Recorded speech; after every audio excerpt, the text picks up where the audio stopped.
abagenda mu ggulu bagenda wali owuliddeko nga bawulira ku ggulu mbuulirako mufaaza omu abuulira eri ggulu juzi mufaaza yayogera wali ku media n'agamba nti tugende tunoonye empewo z'ewaffe okuva edda baali b'ensi ya kizikiza baali b'ensi ya magombe baali b'ensi ya sitaani tebakyuka ate bakyukirawa ne bakola n'obukatuliki buyimiridde bubuulira obulokozi tuli ku bukatuliki kati mbuliraka bayibuli egamba oyakkiriza n'akamwako n'alokoka nabo balokola alilokolebwa lwakuba muwoza bakatulika kati kankubulire mu nsi y'eggulu kati tuvaawo just mbadde nkolako nkola ground bw'ogenda mu ggulu ne bakusikira Roma erimu ebinyonyi bimenke nga kinyonyi eno omutwe olusi nga China omukiro omunene bwe guti olusi bayinza okusikira n'olabira bidinaso ebimenke nga biri mu Roma. Yes. Vatican. Yes. Mu kibuga ekitukuvu. Bali mu nsi ntala ekibuga ki ekitukuvu ekibuga kibutukuvu kye Yerusalemu sebu obanga tokimanyi siro Vatican. Vatican ogenda waliwo ebifo birimu obukookolo abakulembeze babajjanga mawanga n'abawanga ne babaleeta ne babattira eyo mu Vatican. Mu Vatican era ekyo kifo bwe kiri era Vatican neyo kifo kyekizikiza mbanga muwakana mu bisearching mujja bitegeera oba mubuuze bajja banyonyola Vatican. Walinayo ekifo kya kizikiza waliwo ekifo ky'abatukuvu waliwo ekifo ky'abatukuvu then waliwo wogenda ebibibyo ye kutuukirira papa gobeera ddala lya waggulu nga nse kumanyi nogenda mu kaduukulu kwenenya wali owa papa atatuukirirwa muntu lunku anti papa ye president wa Vatican okitegeera omanyi president mu nsi yonna okitegeera kakati mwete mumanyi ebiweewaayo byonna ebikuŋŋaanyizwa mu ddiini z'abakatuliki golooza bigendawa byonna bigenda Vatican. Omusajja afugira mu lugezigezi kambabuulire abakatuliki be bakyasinze bungi wano mu Uganda nimbye kati abatamaze kufuga wabanga ina namba batakufuze ekitegeeza mu nsi yonna Vatican ina abantu be bakyasinze kubeera bungi ati eyo Vatican ngagga kubanga mwotunulira abantu abali wano mu Uganda ne billions ezebiweewaayo ezigenda Vatican eziva wano mu ggwanga ya Uganda lyokka buli mwaka siye buli mwaka goba buli mwezi okitegeera n'entaana ya Peter eri eyo Vatican. Entaana yani oyo Peter gwe batta ya Petero kati kina kugambya ani yamutta gwe genda mu byawandiikibwa noonyereza obuuze kiki ekyatta Peter era ba Vatican be bakola ki be bamutta si bya kuwaayiriza kubanga bali bagala afiireyo then bo beddiza ekintu ngeri Peter ye yali bishop wachi webiseera ebyo nga Yesu yamuleka yes teyali papa kakati gwe nonya mu Bible kigambo kipapa kibaawa kigambo papa kintegeeza father. It means the father. Kati Peter ngate yeitanga father. Tata wachi. Tata wa mizimu wa misamba wachi. Wabatukirivu bewa. Yingonyize bwenyoge. Nkubuuza ati mbuuza gwe. Kubanga tata wabatukirivu. Okoze bya butukirivu tebene nyanga. Tugamba ba mu Bible. Kati gwe obanga okubira eyo kuba bibyo. Ngambye banadini bawa. Ate bano bagunsinze ebyo byammwe ebyo bibyo kati ekiro mbadde ku lusozi nga nsaba nga sale ekute mbadde nakajinyweza within 2 hours ne wayingirawo devil agent mulimu ekisenge papa kyagendamu ng'ayogera n'obumenke sinabumenke ayogera ne sitaani kitegeera abantu boogera ne sitaani wano ku nsi ne balowooza nti ye Katonda yoyo nono gundi akulira ali behind abasiraamu mufuti asi mufuti era abanaddiini be bawonya Yesu be baloopa eri mukulu wa gundi wa Roman Empire be batwala ki olugambo era baali bagenda kukwata Yesu banaddiini bagenderawo bakola ki bagenderako so ko empeta ya papa eina connection network ewa sitaani ensonga lwaki bwafa balina ogikola ki ogisanyawo bwe bagirekawo egenda kufuuka ekizibu. Export TV to the world. Do you believe What? that it's possible to cure from diseases like fibroids, hernia, prostate enlargement without surgeries? Yes, it's only possible with God Heals Herbal Medicine. We also have medications against ulcers, prolonged constipation, hemorrhoids, syphilis, gonorrhea, back and joint pain, low sperm count, high blood pressure, sinuses, UTI, asthma, allergies, sickle cells, low immunity, liver infection, kidney infections, etc. We are located at the entrance of New Tax Park, Hijab City Arcade, shop number GF34. We also offer banking agent services. For more information, call +256 70 60 64 923. God Heals Herbal Medicine. weewaawo tukukwaniriza nate omuboni omulabi webale kubanga obaayo okutetenkanya abayi abali bweru w'eggwanga big up namwe n'abalani mu commenting nga mukama abatuweera omukisa ogusinga okuba ogw'omuyika olunaku olwaleero nate tukomyewo tulabe nga tutematema ensonga zino eziri ku mmeeza oba oli awo obeeko kyotegeeramu ate okkirizibwa obbuuza comment section nzigule aba God Heals Herbal Medicine obafuna ku namba y'essimu eno 07006 bano beeyama okujjanjaba endwadde ezitali zangeri emu ng'ogezezaako bambi olafubanye okujjanjaba naye nga bikyagaanye tosooka kuwanika endwadde nga prostate enlargement emmeeme ekufubutukayo naye basobola ogijjanjaba era nti bafubutukayo emmeeme n'eringiza neddayo eruma tekukkiriza natuula abalina ania asthma ulcer sinuses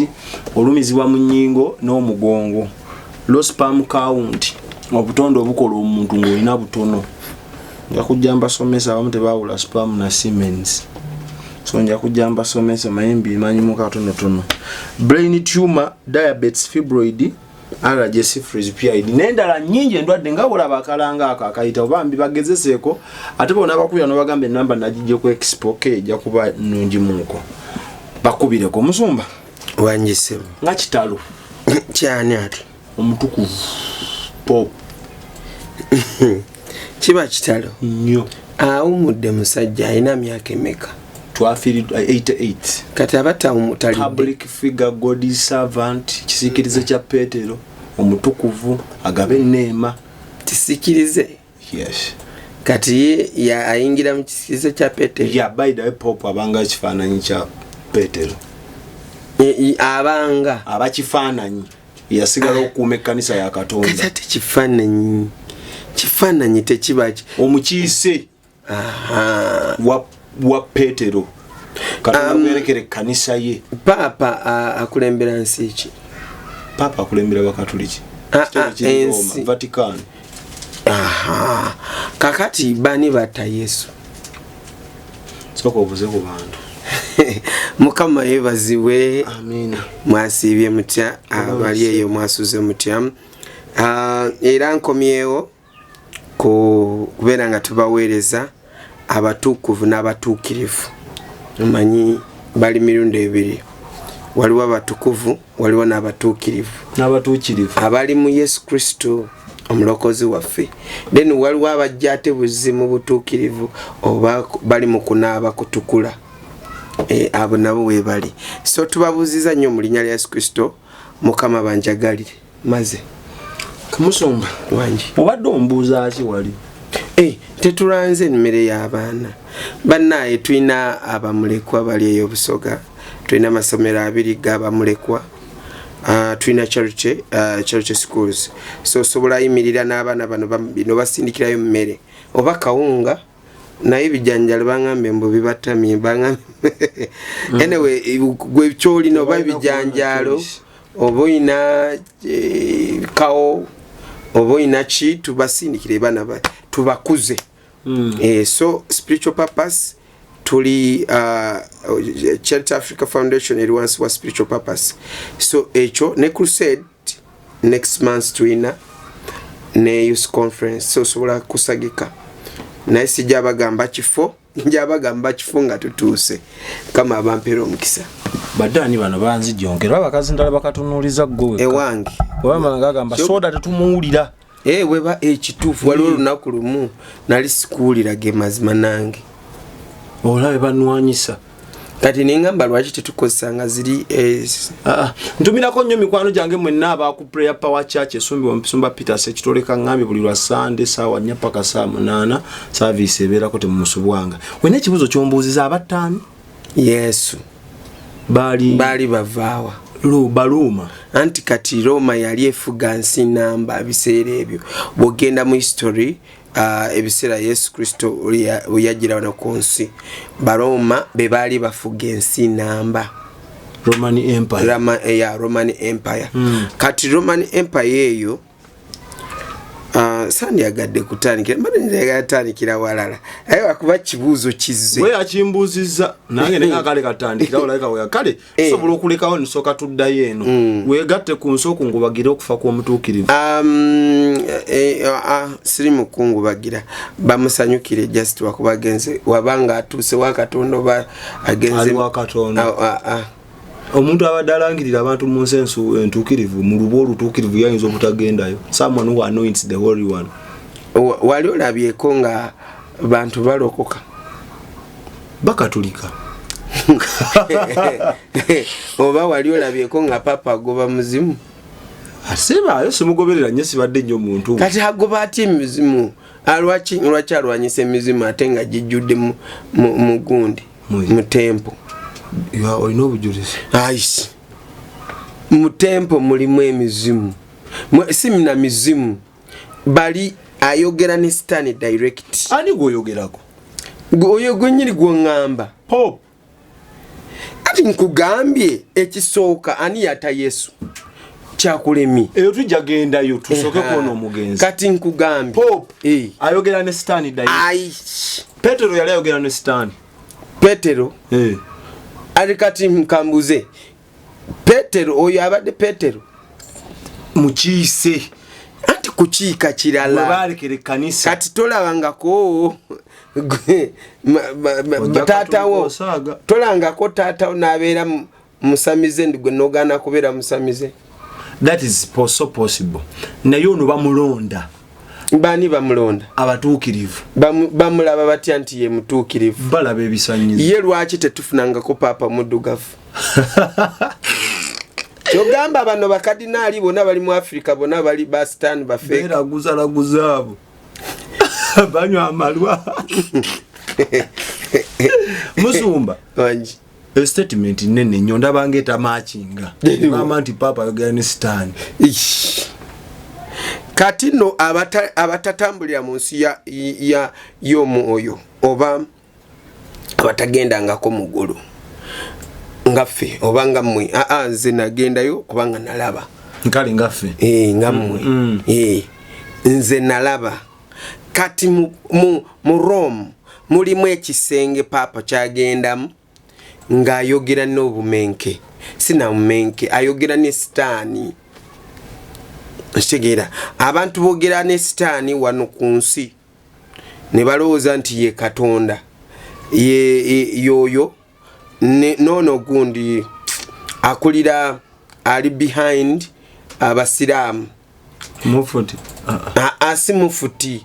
Kati nga olaba president wa Iran waliyo omuntu spiritual bamwita mwerabidde sina prince bamuyitani oba yenga alinga kabaka aba alinga ki owe Saudi oba ate tugamba Irani ne Saudi naye wali kubanga Saudi prince yafuga ate kabaka yaba mabega wa prince aberanga kabaka kati noli musajja bwato bwali era bwono checkinga bulungi mu bifanana bya pop buli papa ajja oyo musajja abayina okujja kumukyalira Roma ate olunaku lumu ne kamera z'abakwata ng'oli musajja akisinga papa wano kuko yali atapinga blessing nga mukisinga papa n'empeta eyo gy'ateeka ku mukono eba ya mukisa. When you kiss on it you get blessing in Jesus' name. Kati mukisa guli mukisinga empeta empeta ati nno kati kankubulire empeta ya papa bagisanyawo wafa ne bamukolera nti endala ate bamukolera ndala buli papa abamukolera iye kati lwaki tebazitereka gomanyi lwaki simanyi.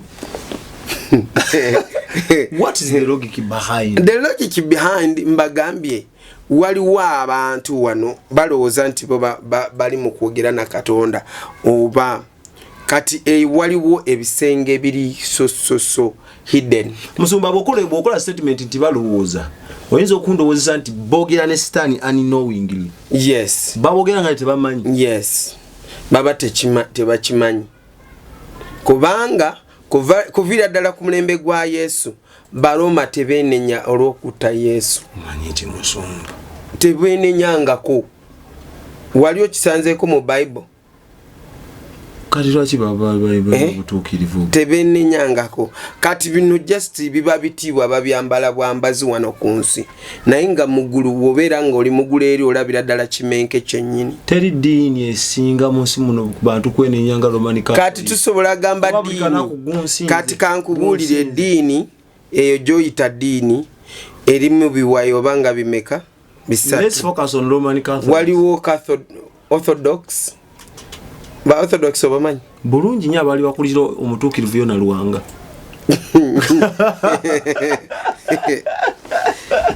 Amazima gali nti ffe tetuli mu kulwanyisa manya ddiini. Yes. Kubanga ne mu Bible temuli ddiini kati gw'obanga onyiga mbuze ndi mu kulwanyisa ddiini ogenda kuba ababonyabonya Yesu banaddiini abawandiisa anti beebo era abanaddiini be babonya Yesu be baloopa eri mukulu wa gundi wa Baroma Roman Empire be batwala ki olugambo era baali bagenda kwata Yesu banaddiini bagenderawo bakola ki bagenderako so tebeenenyanga tugamba ba mu Bible kati gwe obanga okubira eyo kuba bibyo ngambye banadini bawa ate bano bagunsinze munsinze ebyo byammwe ebyo bibyo kati ekiro mbadde ku lusozi nga nsaba nga sale ekute mbadde nakajinyweza within 2 hours ne wayingirawo devil agent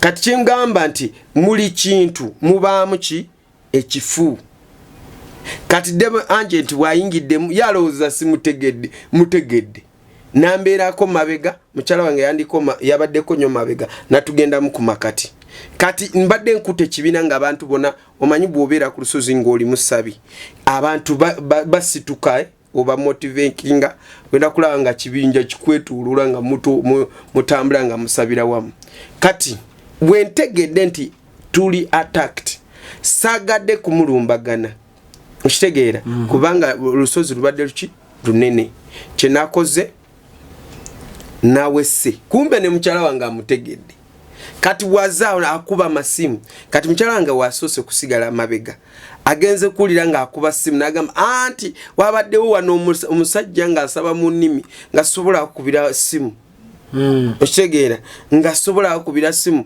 kubanga mbadde sobola kuyitamu mukyala wange ng'ali mabega we oyo omusajja ffe nze bwe navuddeko n'enzira another side asigadde yeetoolola ng'ayogera ku masimu paka kutuuka ssaawa nga 11 yali ku masimu ne mukyala wange we yakitegedde nti ffe tuvuddeko naye n'avaako ne tufuna walala we tusabira kyengezaako kikugamba kyeki nti buli sosoyate erimu ebaamu ki sitaani ng'afugamu. Sigamba nti buli muntu yenna nti ye papa mbu aba mutuukirivu wa Katonda, nedda, tekiriyo.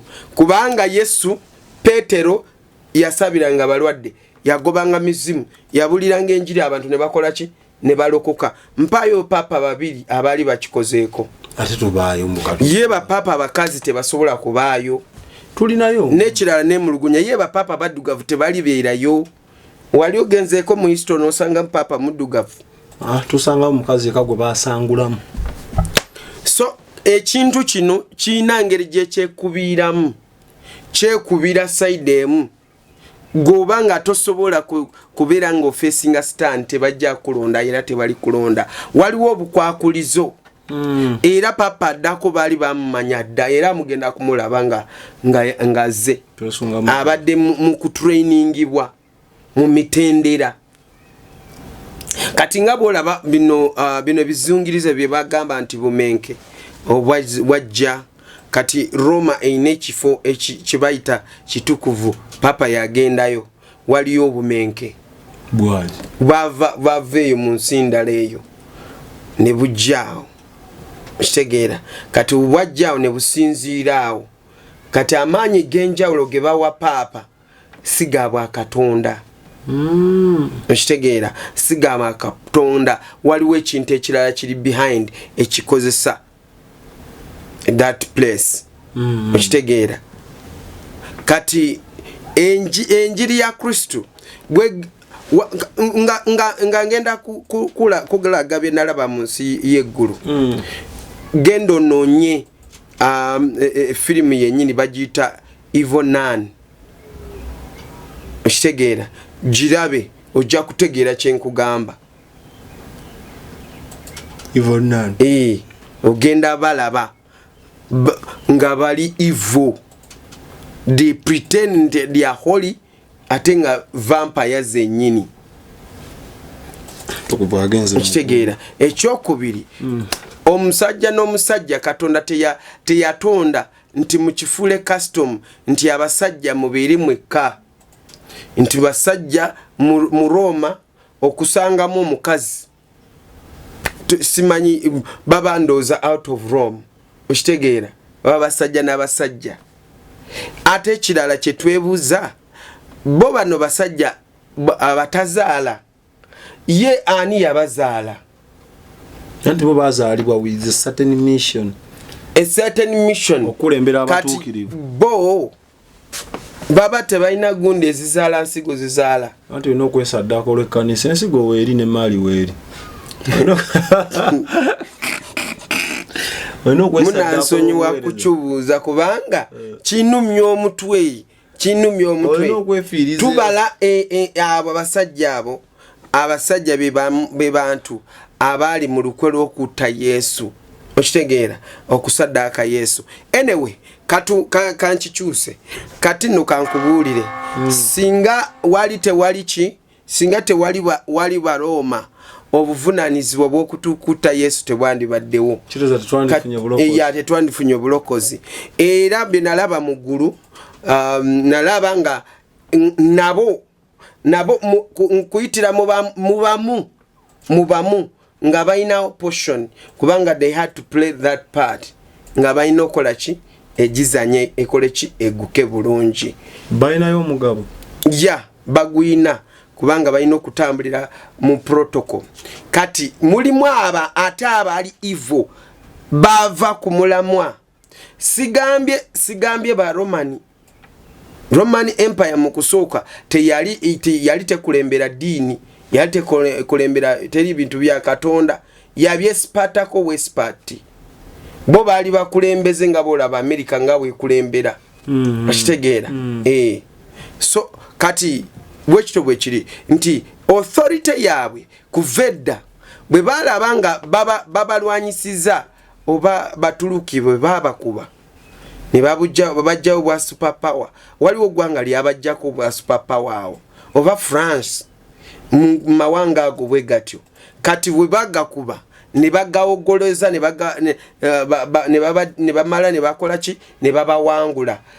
Kati mu kubawangula ne bagamba naffe tetujja kuviiramu awo, wakiri katudde tutwale omugabo gwa Petero kubanga Petero yagendangayo eyo eryo gwanga bali tebasobola kugendayo kubuulira enjiri ubanga wali ng'olina oliko ekisa ng'oliko amafuta abo ba Petero baani abo be baali basobola eryo gwanga kubanga bo baali bakulembeze bakambwe batirangawo n'okutta ekitegeera kati ebyobugagga byonna ngeri gye baali bakulembera omanyize ndi mwana wa muntu wa history ate ndowooza kyovula Mukama antwala nnyo mu nsi y'omwoyo nendaba ebintu ebyo olaba okukulembera kati baali bakulembera ebyobugagga byonna bye baali bakuŋŋanyiza mu mawanga gonna byali mu katundu ako Rome okitegeera kati we babawangula ne bagamba ye tufaaki n'ensi ebyobugagga tukoze eki tubiina kati tutuule wano fe tugendere mu lunyiriri lwa Peter kubanga Petero yafiira wano ng'abuulira ki enjiri ye Petero yafa atya we history yayo ogimanyi ani yamutta baani abo bennyini baani batta bayigiriza ba Yesu banadiini n'Abaroma bebatta bayigiriza baani baali bayiganya ba Paulo Abaroma okitegeera mu kitabo kyonna mu historical bwe tulaba nti bantu we batyo baali we batyo that means okuvedda baali b'ensi ya kizikiza baali b'ensi ya magombe baali b'ensi ya sitaani tebakyuka ate bakyukirawa ne bakola n'obukatuliki bubo buyimiridde bubuulira obulokozi tuli ku bukatuliki kati mbuliraka Bayibuli egamba oyakkiriza n'akamwako n'alokoka nabo balokola alilokolebwa lwakoma muwoza bakatulika kati kankubulire mu nsi y'eggulu kati tuvaawo just mbadde nkolako nkola ground bw'ogenda mu ggulu ne bakusikira Roma erimu ebinyonyi bimenke nga kinyonyi eno omutwe olusi nga China omukiro omunene bwe guti olusi bayinza okusikira n'olabira bidinaso ebimenke nga biri mu Roma yes Vatican yes mu kibuga ekitukuvu bali mu nsi ntala ekibuga ki ekitukuvu ekibuga kibutukuvu kye Yerusalemu sebo obanga tokimanyi siro Vatican Yerusalemu kiriruno simanyi oba webase oli mukulota nga tuli ku talk show Yerusalemu kye kibuga kitukuvu kiriruda kiri mu nsi eki tomanyiyo simanyi kiri bajja kubuulira we kiri gwe buuza abakkiriza aba Roman Catholic oba ekibuga ekitukuvu si Vatican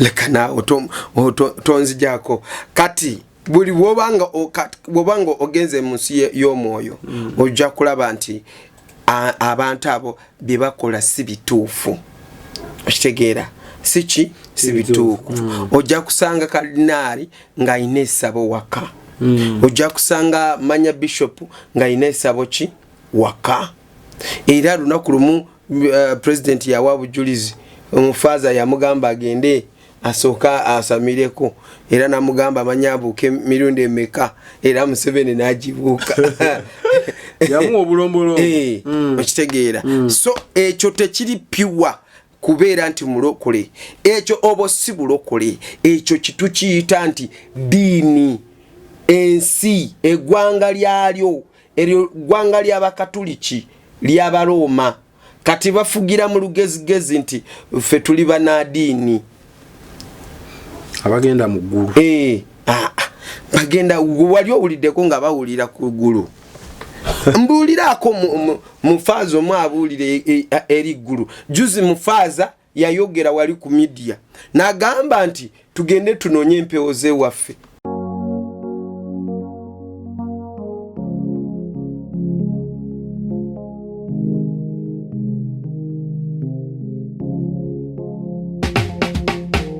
Kankwanjulire Cambridge Junior School esangibwa Matugga Kito bano beesowoddeyo okubangula omwana ow'omulembe guno. Omwana agenda okufuluma ng'alina obukugu obulala bungi omuli okukozesa ebyuma bikalimagezi oba kompyuta, okuwuga, okuyimba n'okukuba ebivuga byonna, ate nga ne co-curricular activities tetuzisudde muguluka. Buli nzikiriza y'omwana essibwako essiira. Tulina day ne boarding. Buli ekikozesebwa ku ssomero omwana akisangako. Abasomesa baffe batendeke tusobola okulabirira omwana wo okumala ebbanga lyonna ne bwe guba mwaka mulamba. Kusa n'eddekeya eri abannassale. Cambridge Junior School esangibwa Matugga Kito, kilomita 1 okuva ku Bombo Road. Okumanya ebisingawo kubira Administrates ku 0773 01 14 12 oba kubira Director ku 0752 52 Cambridge Junior School, a well for knowledge. Mbubi bakatonda be waffe towamulaba ku media towamulaba abaana bajja kugamba jali nga babulira ku mpewo gwe munoonyi ojja mulaba ne kugu omufaaza gwe manya abulira kola bukozi mpewo zo siriki bamuyita faaza mubale oyo si faaza. Tuli mu kwogera mu bantu abali mu kukola ebintu nga beerimbika mu Yesu oba Yezu baani oshegeera bonna abo eggwanga ligenda magombe lwa nsonga eryemu nti mwakwata Yesu ne mumufumita ne mumutulugunya ne mumuta ne mulowooza nti awedde ne muteeka n'abasirikale bakuume entaana ye. Bali ku agenda musumba. Agenda ki? Ekyaleeta Yesu ku nsi kutofiirira. Anti kye tuyita responsibility yaabwe. Ate golowooza bw'obanga okoze ekintu ekyo oba waani oba ova ku sayidi ya sitaani. Ng'otuukiza pulaani ya Katonda. Totally pulaani ya Katonda. Eba plan ya Katonda okutta omwana watufiirire nze naawe tufune obulamu. Muleke temumuta. Kati kyogamba bo bonna bakolimiza eggwanga lyonna. Atunda Yesu yakomenkereza kuki? Yeetuga. Kati oyatoa komandi Yesu mugende mumute. By the way oyo musajja ali mugezi yanaba mu ngalo n'agamba guno omusaayi temugubalira kunze bagubalira kuba na ddiini. Yanaba sebo mu ngalo bali bagamba nti wakiri mu kifo ky'okutta Baraba tabaraba tutemu Yesu. Baraba yali ne gaali ebiseera ebyo gaali ngamba gaali y'obumubbi yali mubbi musi mu kimtulungumbi ye yali muyaye buli kimu Baraba yali akikola naye nga bali bamukwata ne bamusiba. Naye abantu abanaddiini ngambye abanaddiini kati goli munaddiini ddiini yo kyeki kakati mwe mwogera ddiini tekiri mu ggulu tekiriyo tekiyawandiikibwayo mu ggulu era muntu agenda mu ggulu ogenda ku lulwo si lwa ddiini. Eggulu si lya ddiini, eggulu si lya paapa manya kukulembera manya faaza manya kadinaali manyani nedda teririyo. Eggulu lyani lya muntu kisinoomu alokose nakiriza Yesu Kristo okubeera ki omulokozi waabwe.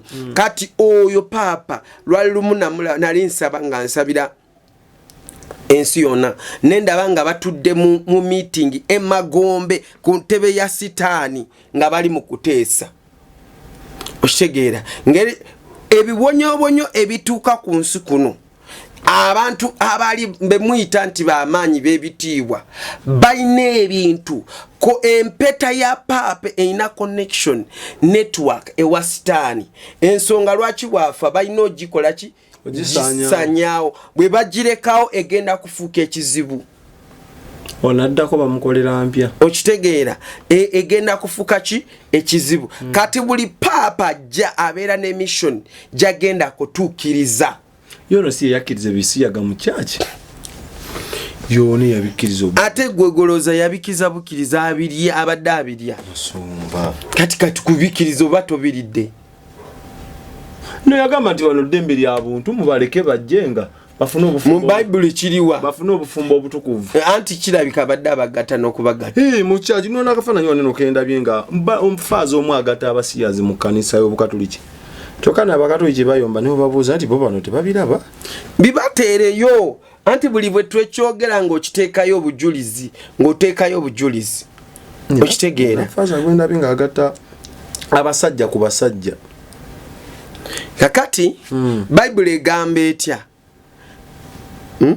ono bayiddawo kyoyogedde ono yeyakkiriza okugatta abasiyazi mu kyaki ono faaza Franfinfi afudde yes. Mpozi ye wakumeka on record bo bagamba 266 naye nga tebalina kuba batyo balina kuba 268 ng'ogaseko oli omukyala gwe batta gwe bakuba amayinja ogatteko n'ono gwe balonda ne wayita ennaku 4 n'afa yeah. Kakati buno bufumbo sifa ye faaza balege oyinza okulowooza nti Daniel jakifunaawe David nga bana emikisa sabira abasajja nga musajja n'omusajja atagenda kuzaala kyenkugambye obumenke obujja wano nga bunoonya Katonda busibira Vatican buno ekyalabika nga papa alina kaali yeni ayogera yekka ayina kodi wano ku nsi eyogera nabo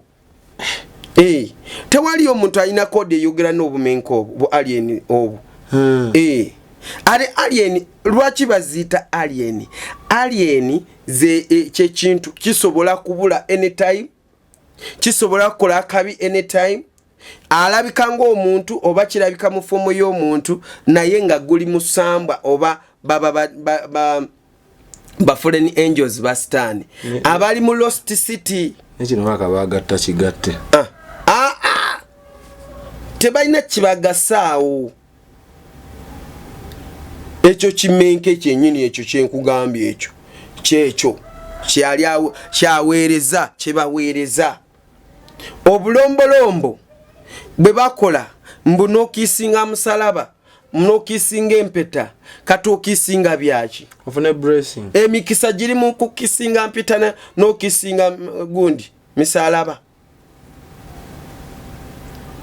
musala guli presentinga Kristo ne bagamba ogikiisinge kuolo nga tebagukiisinga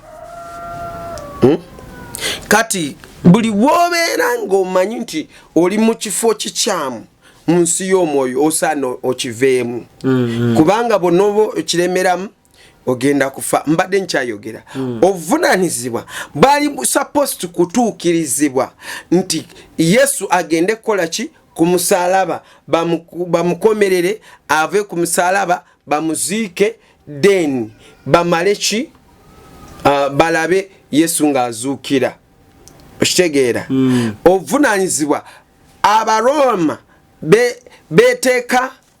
beteeka mu kintu kyebali supposed nga kyebali tebagenda akola ki kukola kubanga be bali bafuga ate bano banaddiini batabuse kati nga balina okuwuliriza banaddiini kati bo bakola banaddiini kye bakola ki basanyusa banaddiini yes bali basanyusa ki banaddiini kubanga Yesu yali yeeyita kabaka w'abakabaka kati ne bamugamba bamaye era bamubuuza mujjukira nga babuuza Yesu bama yegwe kabaka w'Abayudaaya gwe kabaka w'abakabaka okitegeera n'abaddamu atya yagamba nga bwotyo bw'okyogedde nga bw'oyogedde abasajja baali bazibu nnyo abo abasajja baali bakambwe nga be bakulembera ebiseera ebyo naye kati oba kitegeera nti gwe basse abadde wabyawandiikibwa nti mwana wa Katonda ne batandika kukola ki kwesipaata ku ddiini ne batandikawo ekyavu lwaki nti kubanga bagenda kulaba abakulembeze ba ddiini abatuufu bandibadde bali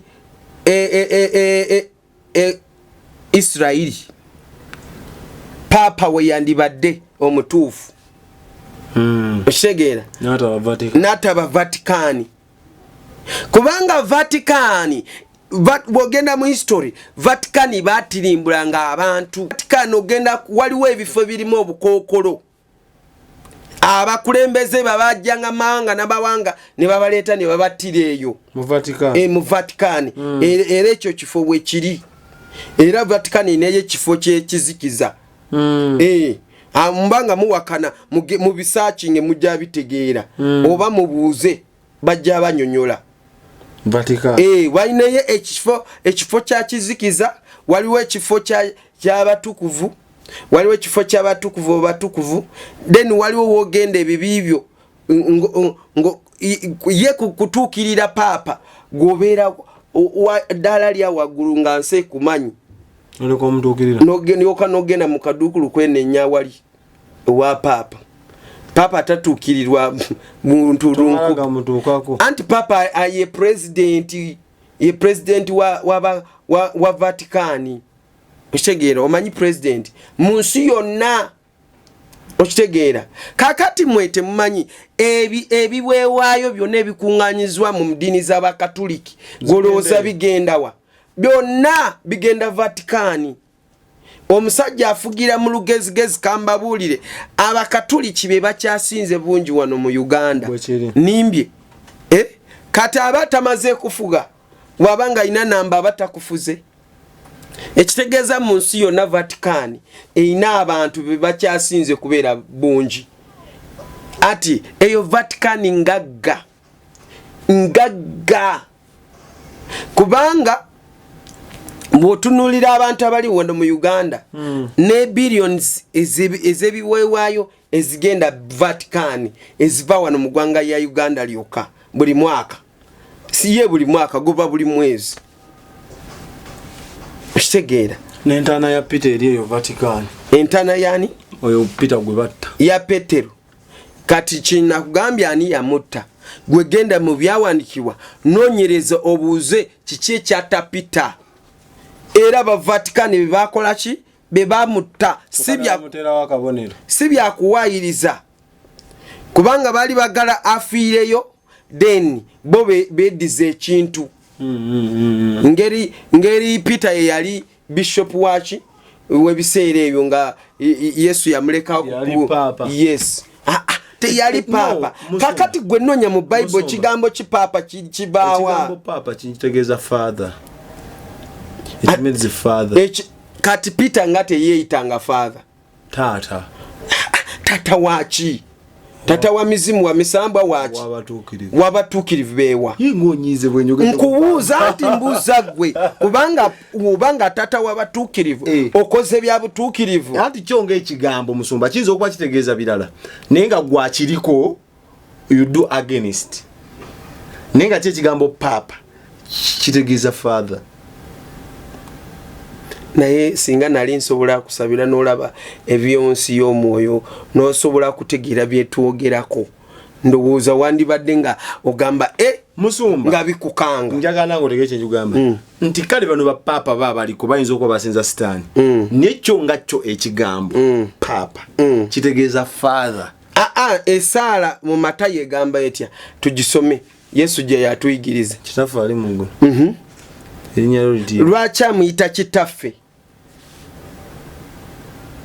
kati papa sitafuse Katonda era bamusuku anti papa Katonda w'abakatuliki bamusinza ate Katonda w'abakatuliki bw'atuuka mu kifo balina omusinza balina omuvunamira saalabye omukyala nga w'obujulizi nti papa yamukwata mu ngalo n'amala ennaku nga tanaaba okugyamu mukisa gwe kati kambuuze emirundi emmeka Yesu bwe yali agenda ng'agenderanga mu bitiibwa bwe bityo yajja no mu Uganda obungeeko bwali wano bumanyi yajjira mu motoka yajja 2015 muli mu kusinza magombe nga temumanyi nti muli mugasinza kyuke kishinga kunuma kibine kinene we kiri bagendo yomba ate nze nalokoka mulokoke eggulu libalinze mukyuke kubanga we munasigala mu bintu bwe bityo ogenda mu makanisa g'abakatuliki siri mu kukuba muntu oba siri mu kuvuma naye gwe gendayo ojja kusanga omusamize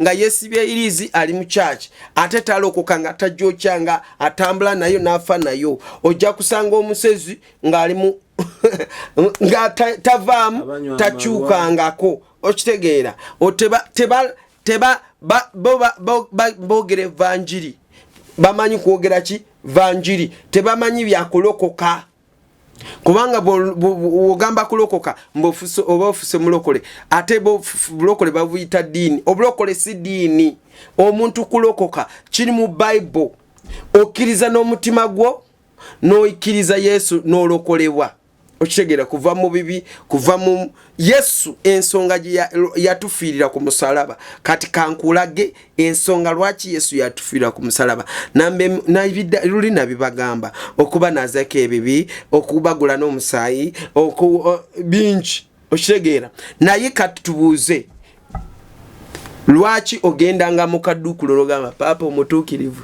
nzize nina ebibi byange ate papa gogamba ekiro yasuze mukabendi papa gogamba ye musyazi papa gogamba ye musamize papa gogamba amini faza si papa tulina kuwayiriza papa tugamba abawano n'abawano basiyaga ekyo ate musala yagamba atya tetulina obujulizi bwonna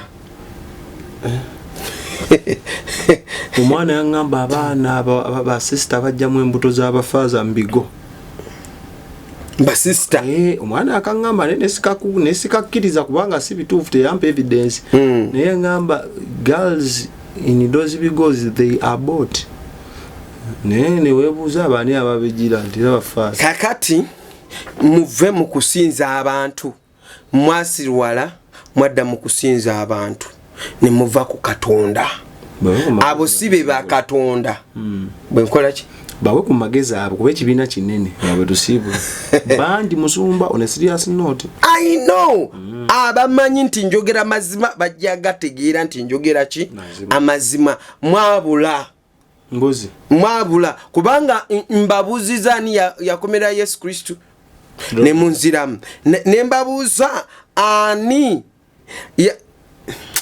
banaye mukama yebazibwe mulokoke muchuke muve ku bibi bye mukola muve mu kusinza abantu muve mu kuvunamira abantu you are worshiping idols mu Luganda chechi bye bibumbe ebifaananyi oshegeera musinze ebifaananyi musinze empeta musinze musalaba musinza ki mama Mariamu ekirala kiche musinza batuukirivu bonna bafu musinza sapuli musinze batuukirivu bonna bantu bonna bafudde bonna mwabafuula senti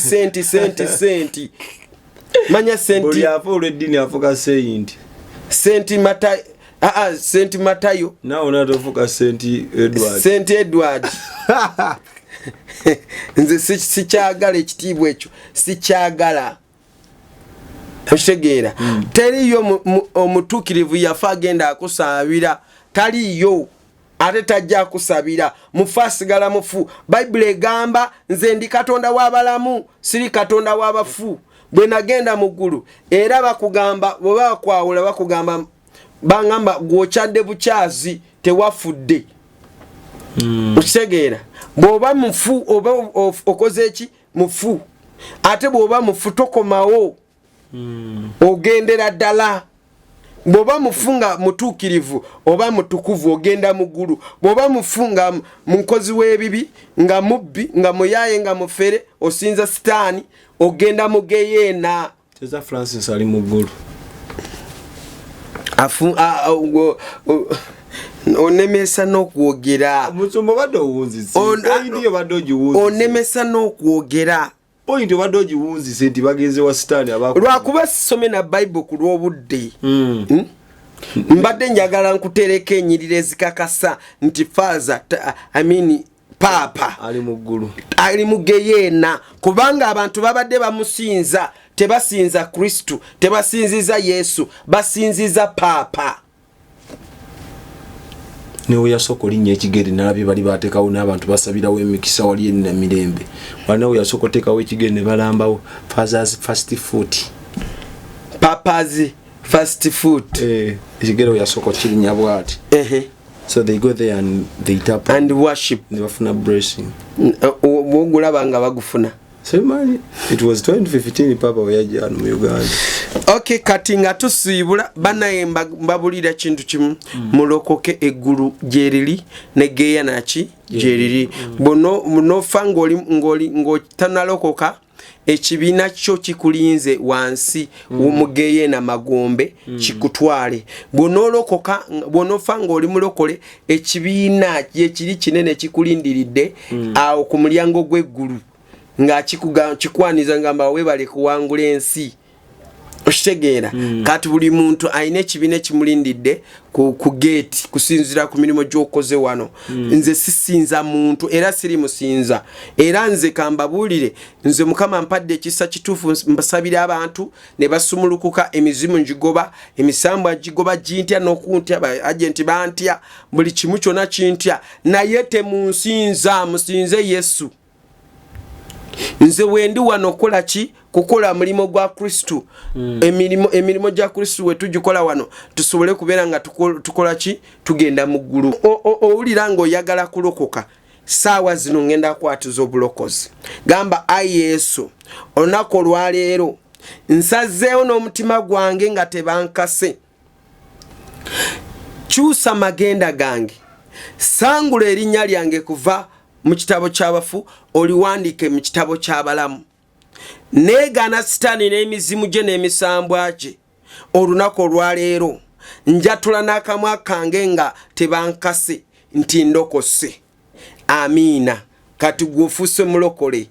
Ekirala kambasabira okubasabira naye nga sinabasabira eyo namba ebeerayo okusabirwa era bw'ogikubako oba ogenda kusabirwa kujjako oba ng'oyagala kutuwagira era ngamba bugambe busumba mbadde njagala kuwagira ki obuweereza naye yo otuwaako message oba notukubirako ogenda kuteekako 0746182241 eyo namba kamba sabire ai kitange Mukama nsabira abantu bonna bali eyo abalokose n'abatalokose n'abalokole Mukama tata bayambe Mukama bakulembere gula wansi zaawe z'omwoyo emirira nabo Mukama banyweze magenda gano g'obulokozi Mukama tata kitange leke kisa kipya kibatuukeko abalwadde mbasabidde Mukama kuwona buli agalwadde gonna gatategerekeka leka gabaveko mu linnya lya Yesu Kristo Mukama ebirwadde by'omwoyo n'endwadde zonna z'omubiri leka ziwonyezebwe tusindika malayika alina okuwonyezebwa okubatuukako wona bwe bali amaanyi g'okuwonyezebwa leka gabatuukeko mu linnya lya Yesu nsaza ndogano za sitaani agalota agabi nga zikiriza mu linnya lya Yesu Kristo babike n'omusaayi gwo bakuume mu linnya lya Yesu Kristo tusabye. Amen. Amen. Weewaawo sigenda kwongerako bingi n'emikwano gyange mwenna abalabe ne mumalako mwebale nnyo mwebaleke kashiyalinga okaweko ne munno. Bye bye.